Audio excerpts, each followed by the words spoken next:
And people don't like to say this, but this is really what it is. It comes from a place of wanting revenge, vengeance for perceived past ails, perceived past ill doings, okay? Perceived past problems. They want vengeance. They want to feel the satisfaction of revenge. Yeah, it used to happen to us, now it's happening to you. What's good, y'all boys? Welcome back again to another video. Listen, it's your boy Boss. You feel me? We back again once again. Today we're talking about Gamergate 2, okay? Now I think I was probably like 14 years old when the first Gamergate happened. But here I am, a young adult, for round 2, I guess. This is all really stupid, I ain't gonna lie to you. And I wasn't really planning on talking about this too much because I'm not like a super uber gamer. Like, I play games casually. Something cool come out, I'm gonna play it. You think what I'm saying? If it look cool, if it look like something I'd like, I'm gonna play it. You feel me? I'm not something that's, I'm not playing games every day.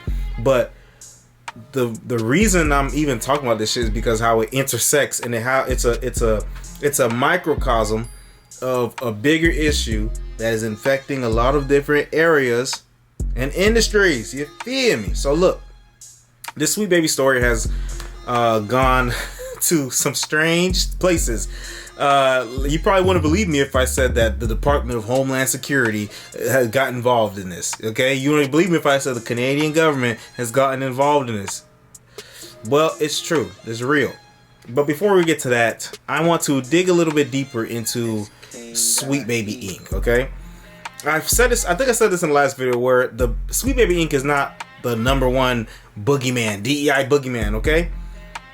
A lot of people are just focusing on them because they're the ones that are the most known, the most visible, and they probably have the most, like, just that name. First of all, just that name, Sweet Baby. Like, that's just an easy target. You know what I'm saying? But they're the ones that have been on the forefront of this, okay? I said before, there's a lot of other consultation groups that do the same thing. There's a lot of other people that believe the same things because what people are rallying against is not just one group's ideology. Not just one company's ideology. There's a whole lot of different people that aren't even connected, but they share the same ideology, and that's their norm. So when they see people objecting it, right? I'm talking about the regular people that just say that they don't like this is stupid, this is dumb. Not the people that are doing death threats or whatever. They see them as crazy, extremists, whatever. And hold on to that word extremist, because we're going to come back to that. So anyways, Sweet Baby Inc., right? It's just a consultation firm. Where do they come from? Where do they get their money from? Well, there is another name that's attached to the Sweet Baby Inc. name, and it's called Baby Ghost. So this is Baby Ghost, all right? And we're going to read a little bit of information on this page. We support emerging founders. Our mission is to advance cooperative and worker-centric labor models in the Canadian interactive digital arts sector. So the fact that this is Canadian, just like Sweet Baby Inc., and a lot of these other companies, it's like, okay, we already know how Canada is. There's a lot of woke people in Canada, okay? What we do, provide grants and education to diverse teams, conduct research on worker-centric studio models in Canada, foster an engaged community of studio members and their supporters. We funded and mentored 15 Canadian indie studios since 2021. We're currently spurting 5 new studios for 2023. They need to update that, boy. It's 3 months into the new year. Who are we? The Baby Ghost Studio Development Fund formed from the work of Weird Ghost, a Canadian impact fund that invests in early-stage video game studios run by underrepresented founders. Okay, so remember that. Baby Ghost, right, has funded and mentored studios and companies like Sweet Baby Inc. The parent company of Baby Ghost is Weird Ghost, like it says right here. Okay, now if you go to the About page, you can see a little bit more information, right? Board of directors. And once I read you these bios, you will see exactly the type of people that we're dealing with, okay? All right. Eileen Mary Haloka, PhD, co-executive director. Eileen, she, is a queer and disabled white settler living on Treaty 1 territory in Winnipeg. They are a writer, game dev, and community organizer advocate with a background in theater, games, poetry, and health communications. They have a PhD in communication studies from Concordia University and have published extensively within and outside of academia. Oh yes, a leftist academic. Hooray. Okay.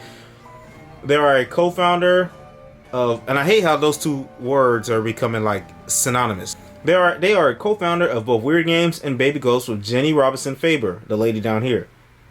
Ooh, did I misgender her? I don't know. As well as a member of Gamma Space Collaborative Studio. They also work as a general manager of Infinite Ammo. Infinite Ammo. That's another name to just keep in your head. Jenny Robinson Faber. Jenny, she, so no they, okay, is a queer white settler, community arts advocate and organizer, software developer, and leader in the IDM industry for over 15 years. She co-founded the video game arts nonprofits, DMG Toronto, with Celia Carver and Alex Leach, and Gamma Space Collaborative Studio with Henry Faber and Dan Tolliver. In 2012 and 2015, she joined the board of the Toronto Media Arts Center and became its operation director in 2017. She has served as a number of arts and industry-related boards of Ontario Creates, Museum, okay, all this stuff I don't care. So, over it, you can see the type of people these are. These are very progressive, very leftist people. Look how these are two white women. Okay, first of all, these two white women. So it's really funny that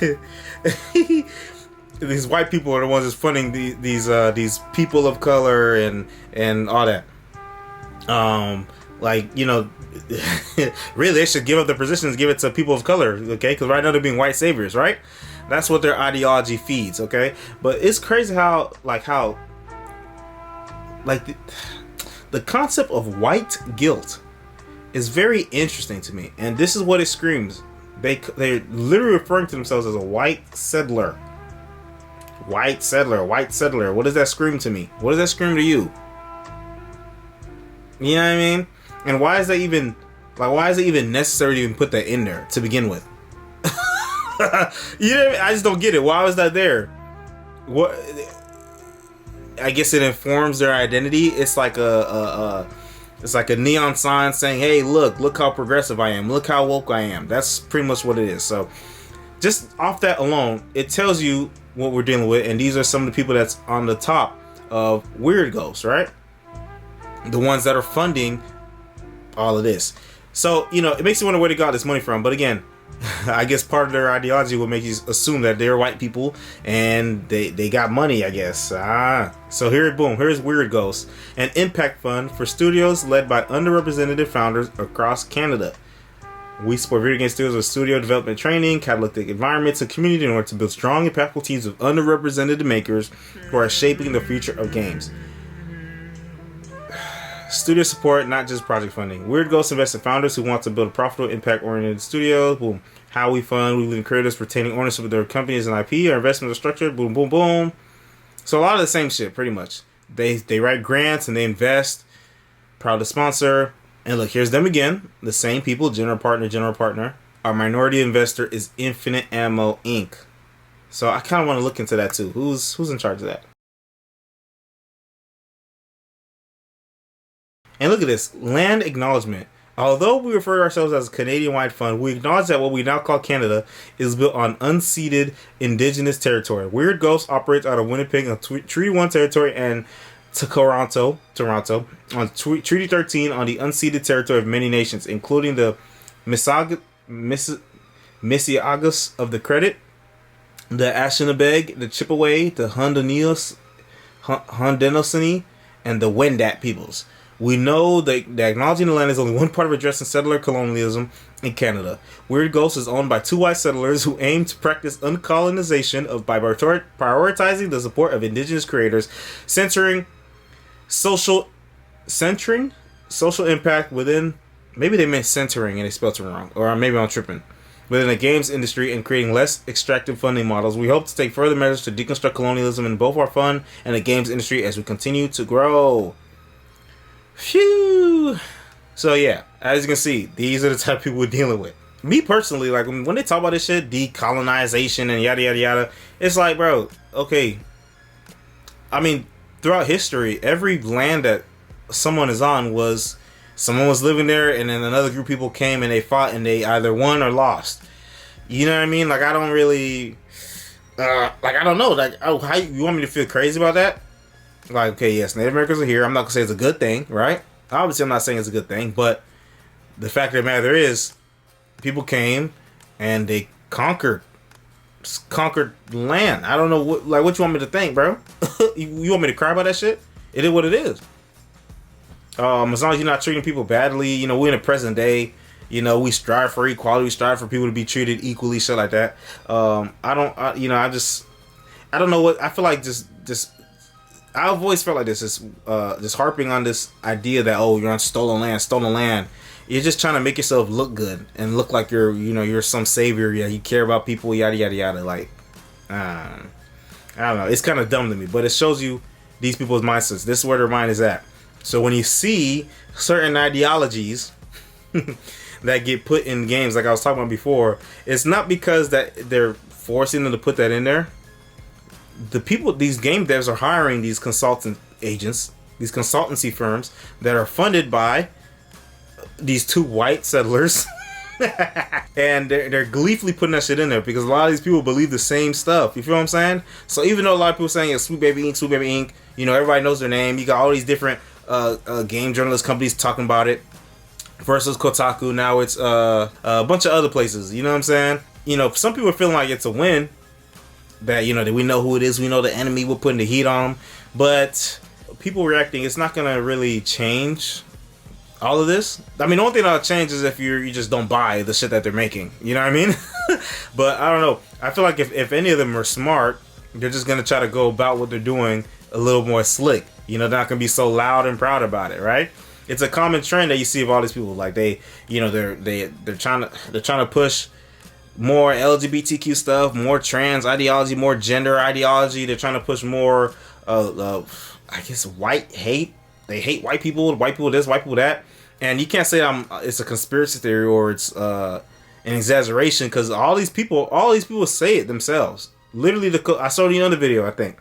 The Kotaku writer, right? She said you can't be racist against white people. Okay, the founder of Sweet Baby Inc., Kim Belair, she says it herself. And if you're in development and you are part of like that dominant voice, you're like a cis hetero white dude or just adjacent to that, do not wait until the end to call your consultants.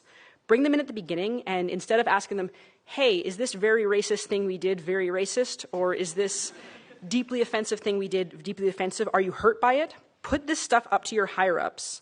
And if they don't see the value in what you're asking for when you ask for consultants, when you ask for research, go have a coffee with your marketing team and just terrify them with the possibility of what's going to happen if they don't give you what you want. Even this one person who, where is it? Yeah, this one person, Danny Lalanders, a non-binary game developer. She was hired to make a Black Panther game, right? She was hired by Cliffhanger Games, a AAA studio from EA, to make a Black Panther game. And this is someone who used to work for Sweet Baby. And this is something that she said, just out loud. I have a team of 21 right now for Validate. It's a pretty big team. It's a crazy big team for indie games. But who is your team? Validate has a team of mostly all people of color. We have no white people on our team. I did that because I wanted to create a safe environment. And I know the best way for an environment to be safe is to be around people who are just like me. And I'm not saying that white people in the industry are creating unsafe environments. I'm not saying that. That is not what I'm saying.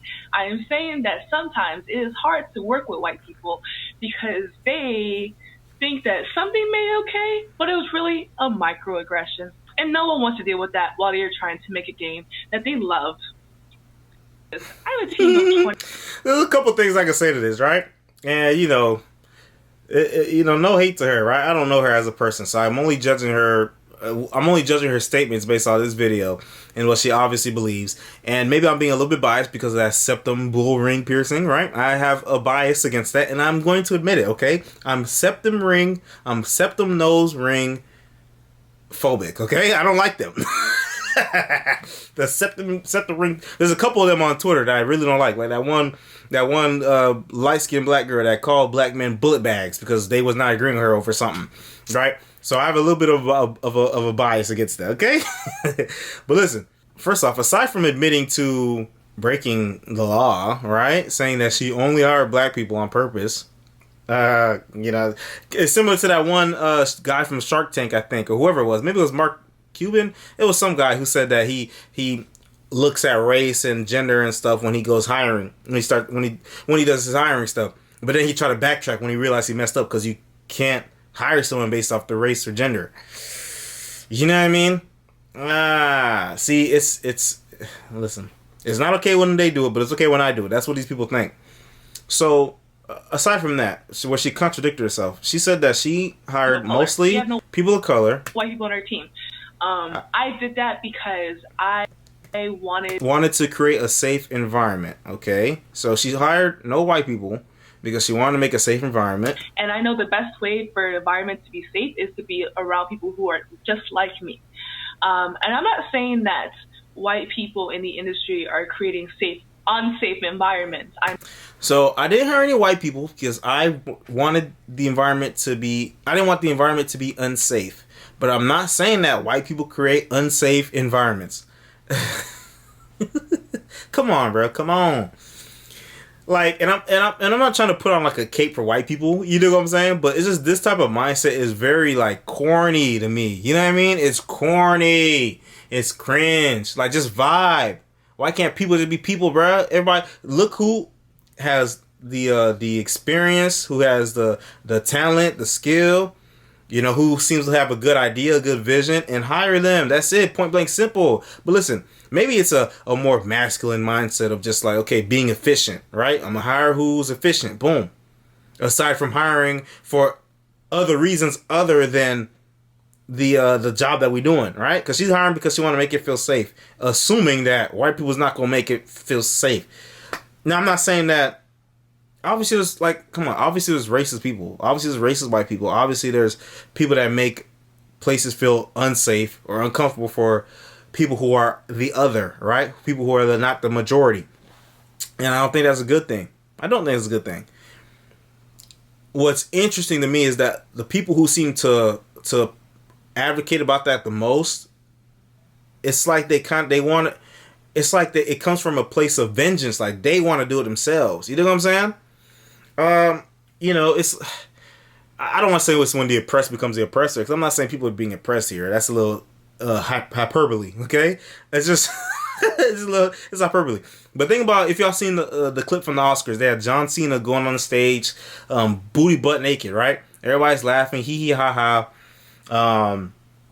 And you know, people are ogling at his body, shit like that, woo woo woo. But if you reverse the roles, if it was like Sydney Sweeney, right? That's who's recent people are talking about recently. If it was Sydney Sweeney that came out there butt naked, oh my gosh, ha da da da da, ha da da da. Why are they objectifying women? Ha da da da. And it's like, bro, y'all don't care when it's the other way around. But it's because, and people don't like to say this, but this is really what it is. It comes from a place of wanting vengeance for perceived past ails. Perceived past ill doings, okay? Perceived past problems. They want vengeance. They want to feel the satisfaction of revenge. Yeah, it used to happen to us, now it's happening to you. It's that type of mind. That's what it is. I'm telling you, it's what it is. And it's the same way with a lot of these leftists, a lot of people of color that ascribe to this ideology, because it's not all black people, okay? They try to do, some of these people try to do, what's it called? They try to gaslight and strawman and say that, oh, people hate diversity. We hate diversity. We don't want to see black people. We're calling everything woke because there's black people in it. No. Now, there are some people that are racist. Like, if you go on Twitter, if you go on certain threads, you're going to see some racist ass motherfuckers saying shit about black people. But that's not what I'm talking about. I'm not talking about them. That's a minority of people, in my opinion. It's the fact that when we see certain things that obviously are of a certain political mindset that's treating it like it's the truth, right? When you're treating your political mindset like the truth, your political ideology like the truth, that's what people are calling woke. That's what people have a problem with, okay? If you put something in the game that's saying some shit about the patriarchy, or if it's saying some shit about, oh, trans men are men, trans women are really women. Not everybody agree with that shit. Y'all niggas think that shit is facts. That shit is not facts, okay? First of all, that's not even reality, okay? To begin with, that's not reality. Sorry to tell you, but I'm not sorry to tell you, actually. But that's where these problems come from, okay? And not everybody likes that. And guess what? You're free to do what you're doing, and other people are free to not like it. And that's where all this started. Someone who didn't like the stuff that he was seeing made a list, a publicly available list that's on the website of games that they worked on. Hey, this is the list of stuff. I don't like this stuff. Boom. Nothing more, nothing less. But that's when this all blew up, because one of the Sweet Baby employees decided to go in, try to organize a hate campaign to go spam report the group and the Brazilian dude's actual account. Crazy shit. But let's say if someone that was on the Gamergate side, if they did that to one of them, oh my gosh, harassment, oh my gosh, death threats, harassment, yada, yada, yada. And, like you saw, like I was telling you, we seen the organized rollout of all these different journalist companies that are playing defense for Sweet Baby, leaving out information, leaving out details, and just, painting in a way where it's like these poor game devs, oh my gosh, playing the same cry bully routine. They're going to cry and act like a victim, but then they're also going to act like the most like hard body, like tough guys. You know what I'm saying? It's just so weird, bro. It's really weird to me. Oh, here it is. Look, here's more screenshots of that girl, the Black Panther game dev. I just stopped taking y'all seriously when y'all start running around saying white people can experience racism, because I did not suffer through 2020 for y'all to act like you were an ally to BLM 4 years later. Posting that tired ass screenshot of Google definition, I just don't care anymore. See, and I'm my perspective about talking about this is coming from like a place of genuineness, because I used to believe that. You can't be racist against white people because racism means having power to discriminate against people, a group of people. You can discriminate against white people. You can be biased and prejudiced against white people, but you can't be racist. So what they're trying to do is argue semantics. But the definition of racism is like, come on, it's a stupid argument. It's stupid. I used to believe that.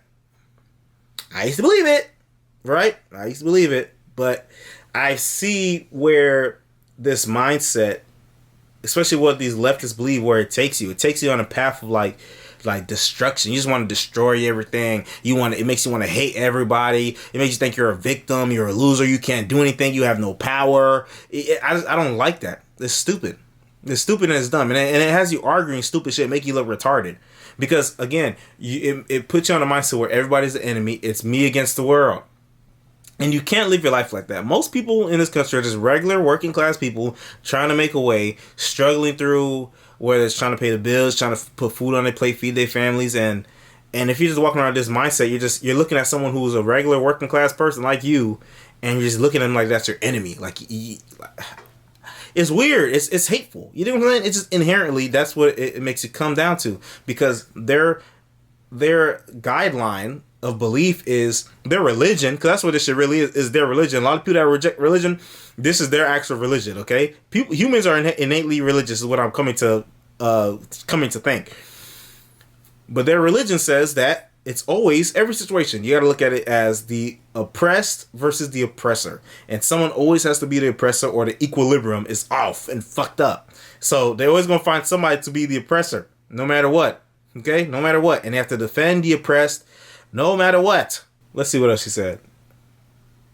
Well, y'all can pause it and read that. I'm not going to read all that because I don't care. I saved a lot of stuff ahead of time so that I could, when I finally got around to making videos again, because I'd be busy. I'm on light duty because my arm is still broke. It's healing. But I don't really be having the time or the energy to try to be posting a lot. Okay, look at this real quick. I want y'all to see this. This is the co-founder of Sweet Baby Inc. Okay, so the white dude who obviously some of the money and shit probably came from. For the past 4 months, this is on LinkedIn, by the way, my company, Sweet Baby Inc., has been targeted by a far-right harassment campaign / conspiracy theory. This is a tough situation for me, my co-founder, Kim Belair, and our entire team and our collaborators, more than the frustrations caused by the harassment and the precautions we're putting in place as a result of that. The toughness comes from the fact that this entire campaign is based on misinformation so wild and so left field, or right field, I guess, that it's impossible to even engage with it to combat it. So we spoke with press to clear things up about exactly what we do and how we do it. So, okay, to summarize all that, people are getting onto our shit So we ran to our journalists, our woke, left-leaning, progressive journalist friends to write articles, okay?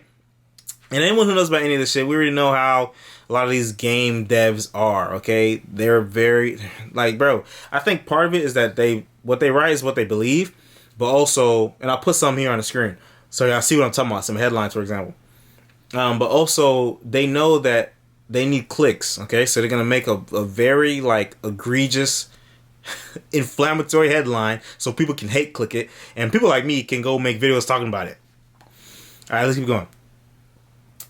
So we spoke with press cleanup. Adding our voices to this conversation felt necessary because that what is happening to us is something that's happened before in this industry and will happen again. It happens to not just us, but also the countless other devs, players, journalists, and creators. Everyone, all of our friends, everyone who has reached out to me with kind words, yada yada yada. Check in on your marginalized colleagues and friends in this industry. Make sure they're okay. Let them know that they are loved and that they are appreciated, that they are welcome, and that they are talented. Tell them you're not going to let this kind of hate push them out of the industry. Tell them that things like this won't scare all of their community away, that they are protected and that they have a place here now more than ever. It'd be funny if they went to go try to tell like a black person, a black dude, or a gay dude, or a gay girl, or whatever, this shit, and they look at them crazy like, what are you talking about? Like, leave me alone, dude. Like, it reminds me, somebody in the Kotaku article, one of them people was like, oh, it's insulting that they think that all we can bring to gaming is just our identity. But like, this is, your identity is your religion. Y'all make it the main focus. You make it the main focus. This is the whole point. To find people that fit the groups that are in your oppressed category. You make it about that shit. And when you look at some of the games, some of the stuff they work on, that's what they put in. I want to say something that was an interesting point. Okay, and I implore people to engage in arguments and stuff. Well, not necessarily arguments, okay, but engage in debates about it, right? Because people have questions, and there are some things that sound valid, and if there's no pushback or no response, most people, normies who've seen this stuff, won't really know. Okay, so look at this. This person right here said, the company, okay, she posted a screenshot. She, they, he, her. Oh, she, her. Okay. You gotta respect pronouns, right? The company is receiving criticism for 1, quality of the work, 2, injection of personal beliefs, yada, yada, yada. So y'all can read it on your own. I already read that. Pretty much what she asked is, okay, if y'all could tell me exactly what Sweet Baby worked on, then tell me. Because y'all saying that with no proof, and you can't even point it out. So that's what she says. So someone says something. Okay, also she denies that what they're receiving is criticism. When if you look at a lot of comments, a majority of them from what I've seen, right? Majority of them, even though it's anecdotal, are people saying that they're wrong, they disagree. I've seen some that are aggressive, right?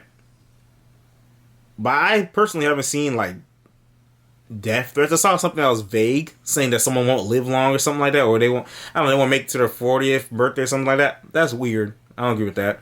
The person who wrote the Kotaku article showed a screenshot of an email from a anonymous thing saying that they wanted to get R-worded by black people, but they said the N-word. But again, I don't know. I don't really feel nothing about that because that could be fake. Okay, I ain't gonna lie to you. I don't want to be like just to disagree because I don't agree with them, but it could be fake. It's not the first time someone's done something fake before. Okay, to false flag is what they call it. It's not the first time. People on both sides of the political aisle do that. Just saying. Okay, so this person said, we can tell if they're just consultants, then why do they need to use threatening language? If I said what was said in the clips, it'll be called racism. Yeah, equality is not seen existing that.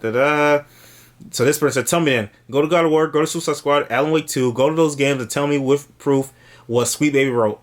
I'll wait.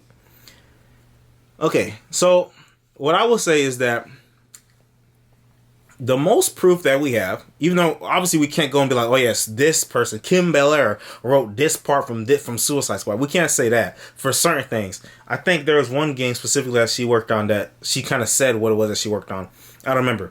But if you know who these people are, you know what they believe in, you see what they say on Twitter, and then you look at the games. If you look at something like Suicide Squad, who is called Suicide Squad Killed the Justice League, and every other member of the Justice League had a bio written by the villains, pretty much slandering them, hating on them. The one for John Stewart, Green Lantern, his bio was pretty much was from the other black character. Was pretty much trying to call him like an Uncle Tom, you know, one of the good ones, because he was in the military. Stupid shit, right? But when you look at Wonder Woman, her bio is written with so much love. Talking about, let's see, from the fathers of Lex Luthor, first of all. Here it is. They've solved so many of our society's ills: broken democracy, lagging technology, toxic masculinity. Come on, bro. So when you see things like that, and you know what the people who are writing some of the things believe, if you go on Sweet Baby's website, it tells you what they did on certain games. They had a lot more to work on this game, a lot more to do on this game, and there's like 3 writers that are credited, even though they'll say they didn't write the game. They come when the game's already done, but there's 3 people that are credited as writers for the game. It's not far-fetched to see what they worked on. You dig what I'm saying? So this is Endymion. He's a YouTuber. He has a lot of subscribers. He been talking about this shit for a while. Like the woke shit in the game industry and shit like that. So this is what he said, right? We're going to read his tweet real quick. Sure, I'll bite. Why not? So the director, he's responding to the first tweet. The director of Alan Wake 2, Kyle Rowley, openly admitted in a GameDeveloper.com interview that Saga Anderson, who was originally a white woman with blonde hair and blue eyes in Quantum Break, as pictured below, was changed due to the influence of Kim Belair, the co-founder of Sweet Baby Inc. Excuse me. Her name is even said in the interview there. Again, picture below. Okay, so what I've been reading about Alan Wake 2, because I never played the game, so I didn't really have too much of an opinion about it. I just knew that there was a white lady and they changed her black in the game. For a little more context, apparently the white lady was only... They only showed her. She only appeared in like a little cameo in another game, like years before. And apparently the her being black now kind of, it affects the story. Like it's part of the story with the villains or some shit. I don't know. I didn't play it. I don't really care. So I'm not really gonna try to argue about that. Y'all can do that if y'all want to, if y'all know more about it, not me. But again, it's changed due to the influence of Kim Belair, so that kind of puts her name on there, right? Angrboda from God of War Ragnarok, which I played, was suddenly a black girl when Norse mythology obviously has no black people in it, right? Some people are quick to try to like gaslight and say, oh, that's not a big deal, who cares? But imagine if it was reversed. If there was a story about... I mean, some people don't like that the Black Panther movie had the CIA agent in it, right? Martin Freeman, I think that the guy's name is, I don't know. Agent Ross, that was the character's name. Some people don't like that there was a CIA white dude agent in there because the history of the CIA and with black people, and you know the CIA has done a lot of shady shit in the past and probably present too. Which again, I don't really care. Like whatever. It's not like they praised him and made him seem like some big positive character or whatever. He's just a regular dude. But yeah. Anyways, if they flip that around, it'd be a big problem, right? It's not accurate. Why y'all putting random white people if there's a story about taking place in Africa? So it's the same way. It's a story about Norse mythology, and you're changing one of them to be black because you feel like it's not diverse enough. Again, that's what these people believe. That's what they do. You can't deny that. That's facts. We know this due to it obviously being Norse. Okay, but everybody else has depending how they could be correctly. Then I don't know what Angrboda is black. Yeah, we both know if God of War ever did African. Yeah, so that's what I just said. Don't play stupid, you know they won it, but it's okay the other way around because you're all inflicted with the brain rot that is killing your industry. Suicide Squad kills all the male Justice League members in joke ways and belittles them in their biographies, which are available in the game. None of this more. Flash is urinated on. Green Lantern is killed in his boxers. Batman shot in the head in the alley to die like his parents. Yes, but Wonder Woman is the only one who gets a respectful death. The villains mourn for her. Yada yada yada. You can play stupid all you want, that's fine, but don't pretend that SBI's involvement has not, on purpose, ruined everything they touch for agenda purposes. That's funny. So, okay, finding Saga Anderson. Y'all can read this, y'all can pause it. It was an interesting process. We had an idea in our head on what the character could be, but then as the character evolved over time, being open to changing her based on input from the actors and from external sources really opened things up for us. Again, I'm not going to really comment too much on Alan Wake because I didn't play it, so I can't really speak on the merit of the story or whatever. This was Saga Anderson, right? In that tease in that other game, and boom, that's not what she looked like no more. That's Angrboda from God of War Ragnarok. I guess this is what she's supposed to look like in the Norse mythology, because again, it's Norse, it's white people shit. That's really funny too. They always why are you trying to insert yourself in white people shit? Like, you know what I'm saying? Black people in real life do not give a fuck what white people doing. It'd be like weird new blacks that always think about white people, always worry about white people. I don't give a fuck what white people doing. I'm worried about me. You know what I'm saying? Damn, this video went on longer than I wanted it to. Oh well. There's this screenshot that I saw off of one of Kyle's videos, right? And I guess it's like an infographic that someone made, how I guess how this Gamergate 2.0 connects to the first Gamergate. Apparently, this dude Alec Holoka, if you recognize the last name, is because who's the founder of Weird Ghost and Baby Ghost. This white lady right here, this white settler. So this girl who I guess he was in a relationship with, her name is Zoe Quinn. She makes false sexual assault allegations against him, right? And he committed suicide. He offed himself, okay?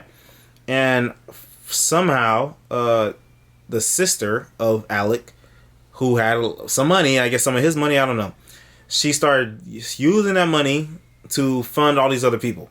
Okay, and I think Zoe Quinn was involved with that too or something. I don't remember. There's a lot more information I need to figure out. Not everything is written and recorded well. But yeah, there's that. And there's something else I want to show you with the journalist point. I want you to look at this. This is It's a Gundam, okay?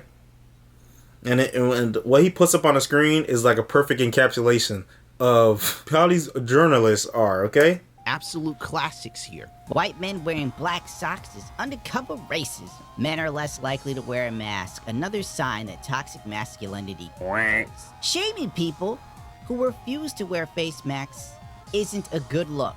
Can't do. Right, so obvious hypocrisy, right? This is what these people do. I can't do this. Why Ivanka Trump's new haircut should make us very afraid. The uproar over AOC's hair is a reminder that women can't win under the patriarchy. By the way, yeah, so there you go. Big examples. I just want to show you, even though that's not a gaming journalist, but this is what these people do. Rules for thee, but not for me. They will do the complete opposite of what they're going to...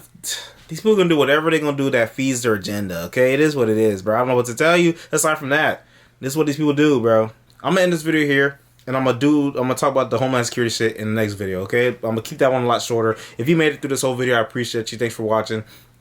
We're embarking on this shit together, okay? And I'm sure some more shit is gonna develop. Probably maybe tomorrow or even next week. We'll see what the next big thing is, okay? But yeah, stay true, stay free. You feel me? Don't fall for this propaganda. Don't fall for the gaslighting, the shaming, which they hate shame, but they're okay with it when they use it against you. Don't fall for all these forces that are coming against people to control people's minds. I've said in the video before, I talked about Canada a couple times. They want to control people. They want to control what you do. They want to control what you play. They want to control what you enjoy. They're coming for every safe space that people have to just sit back, relax, and feel comfortable. They want you to think what they want you to think so they can control you. It is what it is. Pray for all the Canadians in the world, right? The Canadian government pushing all this shit. They need to worry about the fentanyl that's coming from China across the border, across the ocean, and coming to Canada, bro, and then coming down to America too. Come on, bro, be for real. Anyways, make sure you like, comment, subscribe, share, hit the notification bell down below, and join the Discord link in the description box. And I'll see you in the next one. Peace out. Yeah.